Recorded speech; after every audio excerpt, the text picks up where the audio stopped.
સાબરમતી દેરોલ નદીમાં ડૂબી જતા દેવી પૂજક યુવકનું કરુણ મોત.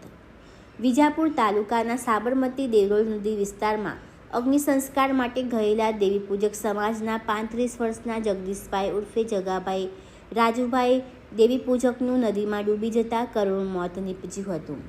પ્રાપ્ત માહિતી મુજબ જગદીશભાઈ રાજુભાઈ દેવી પૂજક અગ્નિ સંસ્કારની વિધિ પૂરી કરીને પરત ફરી રહ્યા હતા. તે દરમિયાન પગ લપસતા તેઓ નદીના પાણીમાં ગરકાવ થઈ ગયા હતા.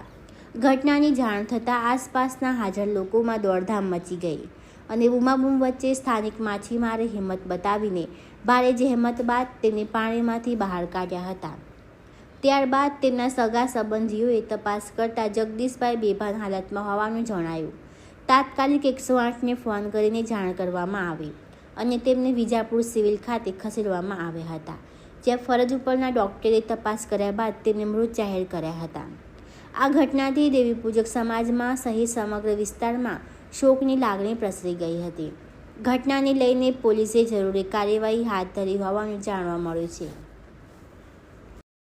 શું નામ તમારું? વાઘેલા રાહુલ દશરથભાઈ. શું બનાવ બન્યો છે? એ ભાઈ વાઘરી જગદીશભાઈ રાજુભાઈના કાકી એક્સપાયર થઈ ગયા હતા, તો નદી લઈ ગયા હતા શમશાને. તો બધી ક્રિયા કરતા હતા ત્યાં ભાઈનો નદીમાં પગ લપસાઈ ગયો અને ભાઈના તરતા ફાયું ને બહાર ના નીકળી શક્યું, એટલે એનું મૃત્યુ થયું. એટલે કાઢી કોને બીજો જે તરતો હતો એને આવડતું હતું, એ બહુ દૂર હતો. પછી એને બોલાવી લાયા તો એના શોધખોળ કરી નદીમાંથી, પછી એને બહાર કાઢ્યો એના. બરાબર. એટલે ત્યાં ત્યાં મૃત્યુ થઈ ગયું હતું કે? હા, ત્યાંના ત્યાં જ એનું મૃત્યુ થઈ ગયું હતું. એમના પરિવાર વતી માંગ કરી? એના પરિવારમાં તો હવે એના નાના છોકરા છે, બધા લોકોને કંઈક કહીશું. એનો એક છોકરો એનો મન બુદ્ધિનો છે, જે પ્રોસેસ થશે એ બધી કરશું. કેટલા વર્ષની હતી ઉંમર ભાઈની?